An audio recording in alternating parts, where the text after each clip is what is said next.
April Fool's Day. For most, it's a dreaded day, a day where friends, colleagues and family alike will attempt to pull incredibly annoying and oftentimes unfunny pranks on you. It's a time to be on the lookout, to question everything and to trust no one. Well, unless you're a Landfall fan, then in which case, April 1st is a day to be excited for. Every April Fool's Day, Landfall releases a piece of content, whether it be DLC or entire games. There's always something to be looking forward to. This year it was the Bug DLC, 2019 gave us TABZ, 2018 gave us Totally Accurate Battlegrounds, a first-person battle royale shooter, and 2017 we got...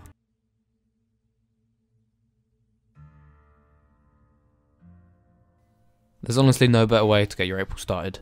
April 1st, 2017 saw the release of Totally Accurate Zombielater, a first-person zombie survival game. Fun fact, this game is no longer available, but fear not, for I claimed the copy while I still had the chance. And in this video, I will be going through the game and seeing if the world is actually missing out on much.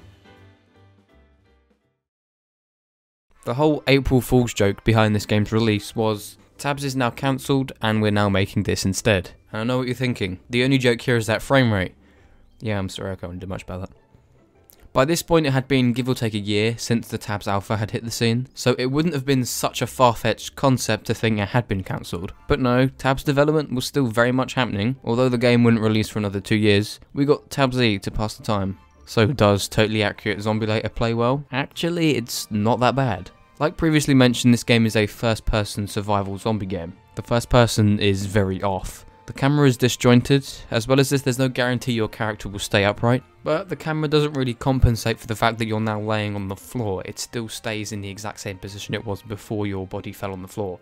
So it does become a little bit disorientating, and it also makes the first person very difficult to control. However, it does fall in line with how the game presents itself, the whole wacky don't take me too seriously vibe that the Totally Accurate Battle line of games is known for. I also think the wonky controls add to the survival aspect, as not only are you trying to fight demonic versions of your favourite TABZ units, but you're also fighting the controls. It adds a very slight bit of tension. This tension is further increased by the fact if you die you lose all of your stuff. Speaking of, the weapons in this game consist of melee weapons, such as axes and knives, and guns, which come in a few varieties: shotguns, pistols, medium submachine guns, and heavy assault rifles and snipers. The main differentiating factors being damage and rarity. You are much more likely to find a pistol than any other gun. That is if you even find a gun.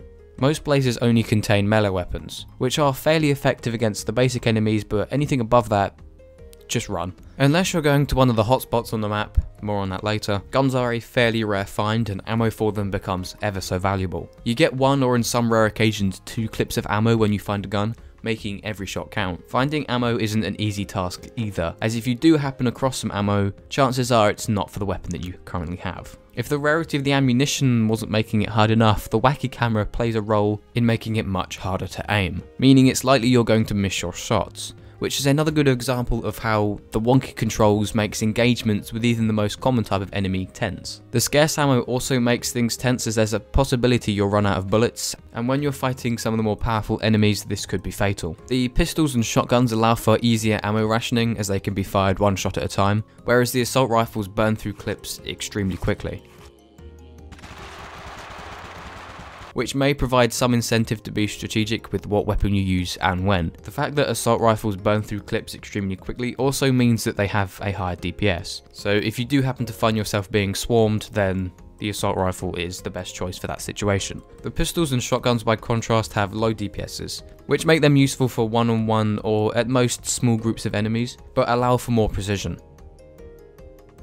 All in all, the gunplay in TABZ is alright. Compared to other games and even Totally Accurate Battlegrounds, it isn't that good. But with all that being said, it is still a ton of fun, and the less ideal nature of it allows for more tense fights. That really helps with the survival zombie aspect. The enemies in TABZ are fast moving and sometimes appear in large numbers. The most common type of enemy is a very standard green looking TABZ character that upon detecting you will sprint at you and then start attacking you. These guys don't take a lot to kill, only a couple of whacks from a melee weapon or a couple of shots from a handgun. There are also a rare tiny version of these guys. They are so small that half the time it seems like you're being killed by thin air. There is also a giant version of this regular zombie. I wasn't able to find much more about this thing, as the first thing I did when I crossed its path was, well, run. There's the stack of zombies. They have a lot more health than the standard ones, and take a lot more to kill comparatively, and are a pretty rare sight. Next up, there's this green devil looking thing that hits way harder than any other enemy and has a ton of health. These fellas spawn in around hotspots, special places on the map that house extra loot. The last type of enemy I was able to spot is a miniature version of the devil looking thing. This exclusively spawns in the maze underneath the boss battle. That's right, TABZ features a boss. Just one from what I was able to find. The boss is pretty much a large version of the green devil. It has so much health, and I have never been able to kill it, so if anything happens after it dies, then I am not aware of it. Enemies in this game do drop loot. Pretty much how it works is the harder an enemy is to kill, the better the loot, but loot isn't always guaranteed. The most basic zombies almost exclusively drop ammo. The Stacko zombies have a much higher chance to drop ammo, but I am yet to see them drop a weapon. As for the devils, these guys drop pretty good loot. They drop some of the best weapons in the game. There's a surprising amount of variety in the enemy types, even if the only thing setting them apart is health, damage, loot, and how they look. So there are no specialized zombies that have a particular way that you have to kill them, but can I really complain?